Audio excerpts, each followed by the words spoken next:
जब रोशनी की शादी रिंकू से हुई थी तो रिंकू भी अपनी पत्नी से खूब प्यार करता था। पर शादी के 1.5-2 साल बाद भी जब रोशनी को कोई बच्चा नहीं हुआ तो रिंकू का रोशनी के लिए प्यार धीरे धीरे कम होता गया। रोशनी ने अपनी सास और पति के तानों से तंग आकर अपना इलाज भी कराया, लेकिन खराबी उसके पति में ही थी। लेकिन रोशनी का पति यह मानने के लिए तैयार ही नहीं था कि वह बच्चा पैदा करने के लायक ही नहीं है। रिंकू और उसकी माँ रोशनी को रोज ताने सुनाती थी और इन्हीं तानों से तंग आकर रोशनी ने इतना बड़ा कदम उठाने के लिए सोच लिया। उस रात वह अपने जेठ के कमरे में चली गई। रोशनी की जेठानी बीमारी के चलते पहले ही इस दुनिया को छोड़कर जा चुकी थी। रोशनी का जेठ रोशनी की बहुत इज्जत करता था और यह बात रोशनी भी जानती थी कि मेरे जेठ मेरे पति की तरह तो नहीं है। इसलिए रोशनी ने इतना बड़ा कदम उठाया जो उसको नहीं उठाना चाहिए था। पर रोशनी क्या करती, उसके सामने कोई दूसरा रास्ता भी नहीं था। उसे हमेशा सुनने को ताना मिलता था। रोशनी ने इस डर से भी ऐसा कदम उठाया क्योंकि उससे यह भी कहा गया था कि अगर उसका बच्चा नहीं हुआ तो उसका पति उसे छोड़कर दूसरी औरत से शादी कर लेगा। अब रोशनी अपने जेठ के कमरे में थी और उसके सामने उसने अपनी शर्म की चादर उतार दी थी। उसके पैरों में गिरकर कहने लगी, जेठ जी मुझे एक बच्चा चाहिए, कुछ भी कर लो, बस मुझे एक बच्चा दिलवा दो, वरना मेरा घर बर्बाद हो जाएगा। अब मैं और मार नहीं खा सकती। तुम्हारा छोटा भाई मुझे बहुत मारता है, बहुत पीटता है और वह तुम्हारे सामने भी मेरे ऊपर अत्याचार करता है। उसने अपने माँ के कहने पर अब दूसरी शादी करने के लिए भी तैयारी शुरू कर दी है और मैं यह दुख बर्दाश्त नहीं कर सकती कि मेरा पति मुझे छोड़कर और किसी का हो जाए। बात कहकर वह अपने जेठ से गिड़गिड़ाना कर कहने लगी, तुम मेरी मदद करो, नहीं तो मेरा घर उजड़ जाएगा। रोशनी का जेठ सुरेश बोला, मैं तुम्हारी क्या मदद कर सकता हूँ। रोशनी बोली, कुछ भी करो, बस मुझे एक बच्चा चाहिए। यह बात सुनते ही सुरेश बोलने लगा, अगर तुमको बच्चा चाहिए तो तुम अपने पति से बोलो। तब रोशनी कहने लगी, मैंने अपने और रिंकू के बारे में क्या बताऊं। मैंने डॉक्टर को दिखाया, डॉक्टर ने बताया मेरे अंदर कोई कमी नहीं है, कमी तो रिंकू के अंदर है। पर रिंकू यह बात मानने को तैयार ही नहीं है। पर मैं करूं तो करूं क्या। सब रोशनी को जेठ बोला, अरे इतना सी बात है, हम रिंकू का इलाज करवाएंगे। और इस तरह आज के दिन सुरेश ने रोशनी को समझा बुझा कर उसको वापस भेज दिया। फिर एक दिन सुरेश रिंकू से मिला और वह उससे कहने लगा कि तुमने अपनी बीबी का इलाज करवाया, वह बाज नहीं है, उसकी रिपोर्ट आ चुकी है, वह माँ बनने के काबिल है, क्या तुमने अपना इलाज करवाया। यह बात सुनते ही रिंकू अपने भाई के ऊपर गुस्सा हो गया और कहने लगा कि तुम कौन होते हो मेरे निजी मामले में बोलने वाले, तुम कौन होते हो मुझे राय देने वाले कि मैं अपना इलाज करवाऊं। मैं बिल्कुल ठीक हूँ, मैं नामर्द नहीं हूँ, कमी सिर्फ मेरे पत्नी के अंदर है और अगर उसने अब की बार मुझे बच्चा की खुशी नहीं दी तो मैं उसे धक्के देकर घर से बाहर निकाल दूंगा। अपने भाई की यह बात सुनकर सुरेश का दिमाग खराब हो गया और वह अब रोशनी के बारे में चिंता करने लगा। सुरेश अभी और सोचने लगा कि मैं किस तरह रोशनी की मदद करूं। देर रात जब रोशनी का पति और उसकी सास सो गए तो रोशनी धीरे से अपने कमरे से निकल कर आई और जाकर जेठ के कमरे का दरवाजा खटखटाया। अंदर से आवाज आई, कौन। रोशनी ने बोली, मैं हूँ, प्लीज आप दरवाजा खोलिए। सुरेश ने दरवाजा नहीं खोला और अंदर कमरे से बोला, रोशनी तुम यहाँ क्या कर रही हो, 12 बज चुके हैं, जल्दी से अपने कमरे में चली जाओ, नहीं तो अगर रिंकू ने देख लिया तो अभी रात में ही काम का बवाल करना शुरू कर देगा। और इस घर में वैसे भी मैं रोज रोज तमाशा देखकर परेशान हो चुका हूँ। रोशनी बाहर से रो रो कर कहने लगी, जेठ जी आप दरवाजा तो खोलिए। रोशनी इतने बुरे तरीके से रो रही थी कि सुरेश से बर्दाश्त नहीं हुआ और उसने उसे चुप कराने के लिए दरवाजा खोल दिया। रोशनी तुरंत बिना कुछ कहे कमरे के अंदर चली गई और दरवाजा की कुंडी बंद कर दी और सुरेश से कहने लगी, पिछली बार मैंने आपके सामने अपनी इज्जत उतार कर आपके कदमों में रख दी थी कि मेरी इज्जत बचा लीजिए, मुझे औलाद चाहिए, लेकिन आपने मेरे पति से बात की, बताइए क्या जवाब दिया। उसने कुछ नहीं सिवाय आपको जलील करने के। सब सुरेश ने बोला, मैं इसमें तुम्हारी क्या मदद कर सकता हूँ। यह परेशानी नहीं है, यह तो तुम्हारी और तुम्हारे पति की परेशानी है और इसमें मैं कुछ भी नहीं कर सकता हूँ। और अगर तुम दोनों को औलाद ही चाहिए तो तुम दोनों किसी बच्चे को भी गोद ले सकते हो। रोशनी कहने लगी, नहीं, मैं खुद माँ बनने के काबिल हूँ, तो मैं क्यों गोद लूँ किसी के बच्चे को। मेरी आखिरी उम्मीद सिर्फ आपसे ही है, आप ही कुछ कीजिए। तब सुरेश बोला, मैं क्या कर सकता हूँ तुम्हारे लिए। रोशनी बोली, वही तो एक मर्द और एक औरत जो साथ करते हैं। सुरेश बोला, मैं यह सब तुम्हारे साथ नहीं कर सकता।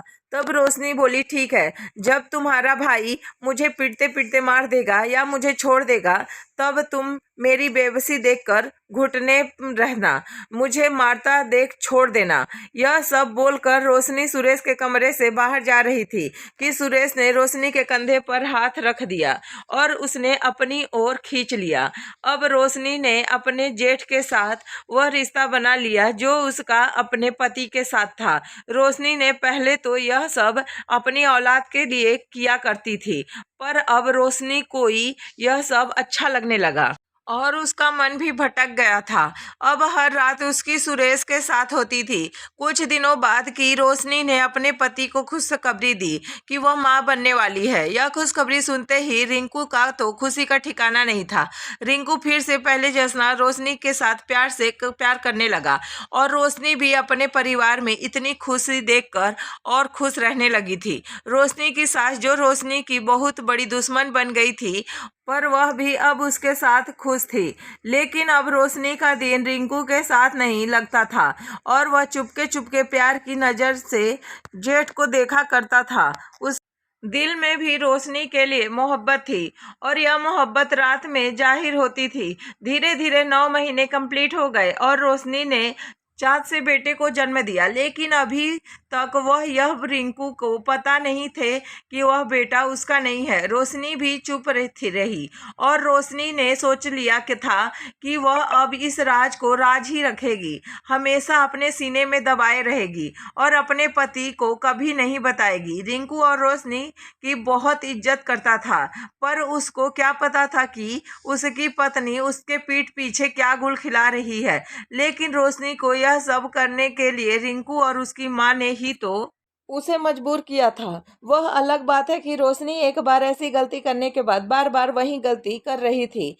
फिर एक दिन रोशनी की जिंदगी में वह दुख भरा लम्हा आया जब रोशनी की डेथ हो गई। वह इस दुनिया को से हमेशा के लिए चला गया। सुरेश की औलाद जो रोशनी के पास थी, वह बेटा अब बड़ा हो रहा था। रोशनी का बेटा अपने बाप को बहुत लाडला था। उसकी जुबान से जो बात निकले उससे पहले ही उसका बाप सारी ख्वाहिश पूरी कर देता था।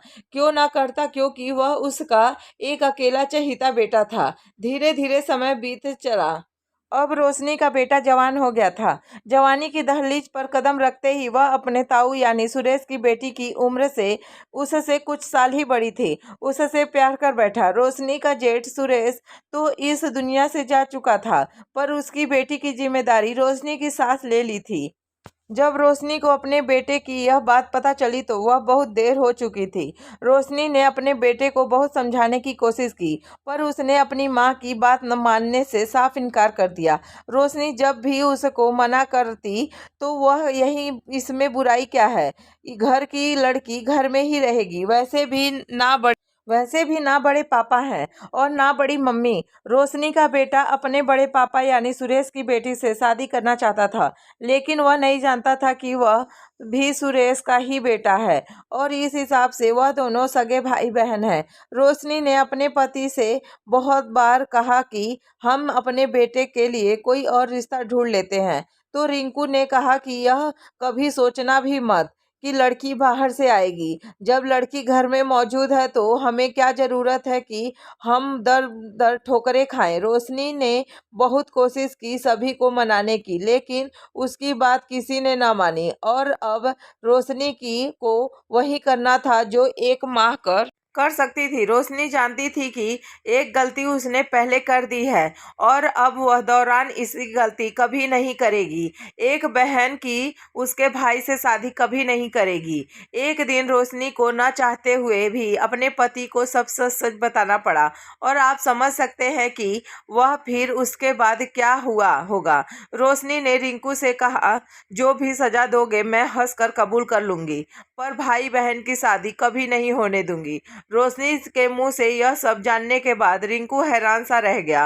रोशनी सोच रही थी कि शायद जो गलती उसने अपने पति के पीठ पीछे की है वह उसका आज आखिरी दिन है और कोई भी मर्द अपनी पत्नी की ऐसी हरकत बर्दाश्त नहीं कर सकता।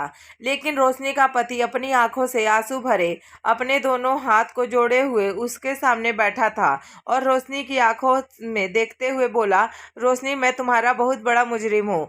मैं अगर तुम्हें इसके लिए मजबूर ना करता तो तुम यह गलती कभी ना करती। लेकिन मुझे खुशी इस बात की है कि तुमने इस बात को छुपाने के बजाय मुझे खुलकर बता दिया और हम लोगों एक बहुत बड़ी गलती करने से बच गए।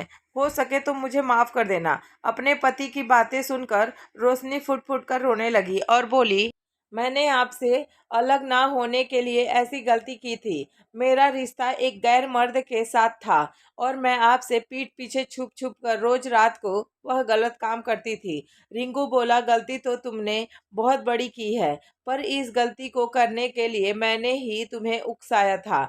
मैं ऐसा पति था जो अपनी पत्नी की को मजबूर कर रहा था कि मुझे किसी भी हालत में तुम ही बच्चा चाहिए।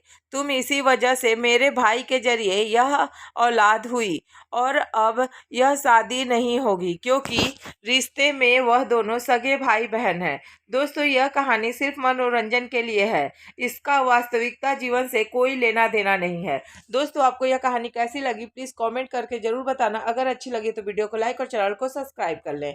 Thank you.